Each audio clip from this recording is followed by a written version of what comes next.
আসসালামু আলাইকুম। রমজান মোবারক সবাইকে। কি অবস্থা, সবাই কেমন আছেন? আশা করি সবাই ভালো আছেন। একদম নোয়াখালীর বিখ্যাত খোলাজা পিঠা নিয়ে আজকে ইফতারের আয়োজন। তো যে এখানে হচ্ছে খোলাজা পিঠার ডো তৈরি করা হয়, সেখানে হচ্ছে হাঁসের ডিম মাছ থাকা হয়। তবে ডোটা হাঁসের ডিম দিয়ে তৈরি করলে সবচেয়ে বেটার হয়। সবসময় আমি খোলাজা পিঠা নিয়ে যতই রেসিপি দিয়েছি, রেসিপি না দিলেও মুখে যতবার বলেছি ততবারে বলেছি যে খোলাজা পিঠা যখনই বানাবেন তখনই হাঁসের ডিমটা ইউজ করবেন। হাঁসের ডিমের খোলাজা পিঠা সবচেয়ে বেস্ট হয়। বলতে বলতে আর গুনতে গুনতে এই মাছটা শেষ হয়ে যায়। তো আজকে ইফতারের আইটেমে কোনো বুট, ছোলা বা হচ্ছে বেগুনি, পেঁয়াজু, খেজুর বা এভরিথিং যেগুলো আমরা প্রতিদিন ইফতারের আইটেমে রাখি, মুড়ি কিছুই রাখিনি। আজকে হচ্ছে হাঁসের মাংস আর হচ্ছে চিতই পিঠা। তো চিতই পিঠা বানানোর ডোটা কিন্তু আমি একবার মুখে একটু শেয়ার করছি। আমি চালের গুঁড়ি নিয়েছি। এটা ঠান্ডা পানি দিয়েও ধরতে পারেন, কুসুম গরম পানি দিয়েও ধরতে পারেন। ধরে একটু লবণ, পরিমাণ মতো লবণ দিয়ে হাত দিয়ে চটকে বা হচ্ছে চামচ দিয়ে ফাটিয়ে হচ্ছে ডোটা রেডি করতে পারেন। তারপর হচ্ছে আপনি যে ডোটা বা চিতই পিঠার জন্য যে ডোটা রেডি করা হয়েছে ওখানে হচ্ছে পরিমাণ মতো হাঁসের ডিম দিয়ে দিতে পারেন। যারা হাঁসের ডিম খেতে পছন্দ করেন না তারা মুরগির ডিম দিয়ে হচ্ছে ডোটা রেডি করতে পারেন। তবে হাঁসের ডিম দিয়ে চিতই পিঠা বানানোটা একদম বেস্ট। জিলা বেশি পড়ে বা সফট থাকে, সফটনেসটা একদম তুলতুলে নরম থাকে। পিঠাটা খেতেও ভালো লাগে এবং বানাতেও আপনার সুবিধা হবে। কারণ হাঁসের ডিম আর মুরগির ডিমের মাঝে পার্থক্য আছে। কোনোটার মধ্যে হচ্ছে লালা বেশি, কোনোটার মধ্যে হচ্ছে লালা কম।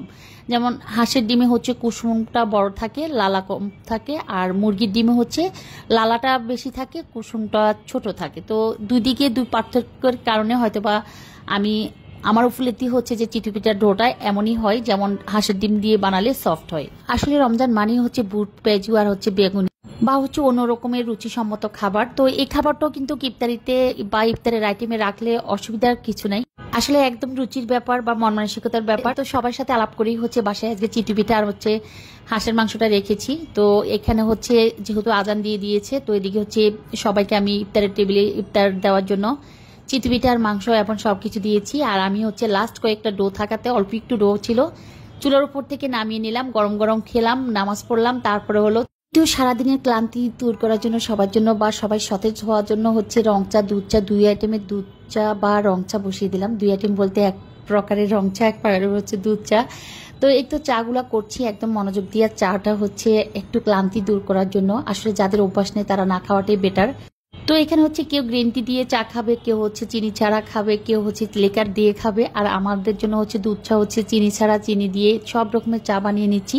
ওদিকে হচ্ছে টেবিল এবং এভরিথিং সবকিছু পরিষ্কার পরিচ্ছন্ন করার পর হচ্ছে আমরা সবাই এখন আড্ডা, চায়ের আড্ডা। তো সন্ধ্যার পর একটু ক্লান্তি, সারাদিনের ক্লান্তি, দৌড়াদৌড়ি বা ইফতারের আইটেম রেডি করা, রমজানের জন্য বা দুপুরের খাবার, রাতের খাবার রেডি করা, রমজানের একটা প্রস্তুতি থাকে সেহরির জন্য। আসলে রমজান মাসে কাজের শেষ নাই, পরিষ্কার পরিচ্ছন্নতার শেষ নাই, এবাদতের শেষ নাই, কথা শেষ নাই বা একটু রেস্ট নেওয়ার শেষ নাই। তো ব্যস্ত লাইফ, ব্যস্ত জীবন, ব্যস্ততা নিয়ে সবার কেটে যায় জীবনগুলো। কেউ কারোর সাথে কথা বলার মনে একটু টাইম পাই না। একটা সময় কেমন জানি একদম ক্লান্ত হয়ে বসে পড়ি। তো আসলে এটা হয়তো বা আমার জন্য হচ্ছে, সবার জন্য না। তো সবাই রমজান মোবারক। রমজানে অনেক অনেক বেশি ভালো থাকবেন। সবাই সবাইকে ক্ষমার দৃষ্টিতে দেখবেন, ক্ষমা করে দিবেন। আল্লাহ হাফেজ।